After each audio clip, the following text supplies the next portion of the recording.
इस वीडियो में हम लोग सॉल्व करेंगे एनसीईआरटी के एक्सरसाइज 5.1 का question number 2। Examine the continuity of the function f x equal to 2x² minus 1 at x equal to 3। आपको पता लगाना है कि ये जो फंक्शन है गिवन वो x इक्वल टू 3 पे कॉन्टिन्यूअस होगा कि नहीं। इसका मतलब ये है कॉन्टिन्यूअस का कि अगर हम इस फंक्शन का ग्राफ प्लॉट करें तो जब x की वैल्यू 3 आएगी, 1 2 3 आएगी, तो वहां पर ग्राफ कंटिन्यू ऐसे चलता चला जाएगा। कहीं ऐसा तो नहीं होगा ना कि 3 पर पेन उठाना पड़ेगा। अब 3 पर पेन कब उठाना पड़ेगा? जब 3 पर वो चीज हो जाए नॉट डिफाइन। तो जब हमें कॉन्टिन्यूटी का पता लगाना है 3 पे, तो हमको 3 चीजें फाइंड करना होगा। एक तो फंक्शन की value at x equal to 3। दूसरा चीज फाइंड करना होगा left hand limit at x equal to 3। और तीसरा चीज फाइंड करना होगा right hand limit at x equal to 3 पे। अगर ये तीनों चीजों की वैल्यू इक्वल आती है तो ये होगा कॉन्टिन्यूअस, मतलब 3 पे पेन नहीं उठाना पड़ेगा। और नहीं तो अगर कोई भी वैल्यू अलग आ गई तीनों में तो इसका मतलब होगा कि ये डिसकॉन्टिन्यूअस है, मतलब 3 पर पेन उठाना पड़ेगा। वैल्यू एट 3 का मतलब है फंक्शन में एग्जैक्ट 3 रख देना है। लेफ्ट हैंड लिमिट का मतलब होता है 3 से थोड़ा कम रखना है। उस कमी को s से रिप्रेजेंट करते हैं और h टेंड्स टू कर देते हैं 0। राइट हैंड लिमिट का मतलब है कि फंक्शन में 3 पर चेक कर रहे हैं ना, तो 3 से थोड़ा ज्यादा रखना है। 3 प्लस h थोड़ा ज्यादा, उस ज्यादा को किससे रिप्रेजेंट करते हैं? h से। और लिमिट लगा देते हैं h tends to 0। Left hand limit right hand limit में ही ये लगेगा। जब वैल्यू फाइंड करेंगे एग्जैक्ट 3 रखेंगे, ना 3 से कम ना 3 से ज्यादा, तब वहां पर लिमिट नहीं लगाना है। अब आपको बस इतना करना है कि आंख से देखना है, जहां x दिखे वहां 3 रख देना है।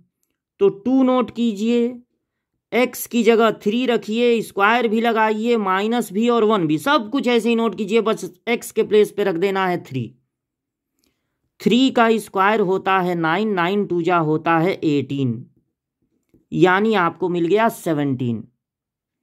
अब आप फिर आंख से बस इसको देखिए, फंक्शन में x के प्लेस पे 3 माइनस h रख देना है। तो 2 नोट कीजिए, x के प्लेस पे 3 माइनस h रखिए और लिमिट लगा दीजिए h टेंड्स टू 0। लिमिट क्या होता है? लिमिट ये कहता है कि अगर h टेंड्स टू 0 है तो आपको h की जगह 0 रखना है। बस इस बात का ध्यान रखना है कि 0 जब आप रखें तो डिनोमिनेटर 0 ना हो। यहां कैसे 0 होगा डिनोमिनेटर? यहां तो डिनोमिनेटर है ही नहीं, तो आप तुरंत h की जगह 0 रख दीजिए। तो ये 3 का स्क्वायर, ये भी तो 3 है, 3 का स्क्वायर 9 होगा और 9 2 जा 18, ये भी आ गया 17। जब आप h की जगह 0 रख देंगे तो आप अब इसको नहीं नोट करेंगे, मतलब इसको तब नोट करना छोड़ देंगे limit h tends to 0।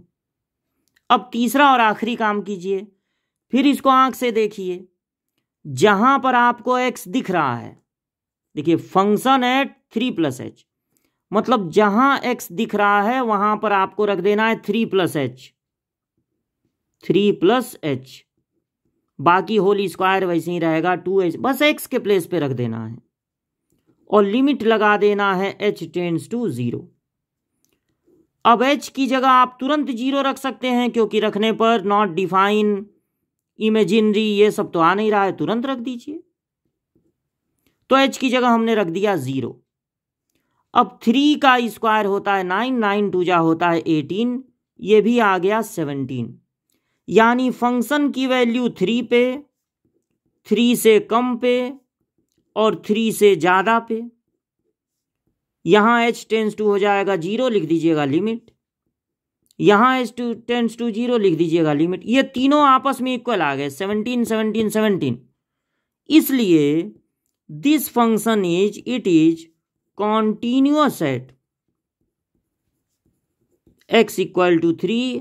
x equal to 3 पे जब पहुंचेंगे तो आपको पेन नहीं उठाना पड़ेगा, एकदम कॉन्टिन्यूअस ग्राफ बनता चला जाएगा। और वैसे भी ये एक पॉलिनॉमियल है, और याद रखिए पॉलिनॉमियल हर रियल नंबर पे हमेशा कॉन्टिन्यूअस होगा।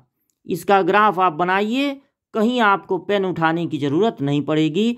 पॉलिनॉमियल x की हर रियल वैल्यू पे हमेशा कॉन्टिन्यूअस ही होगा।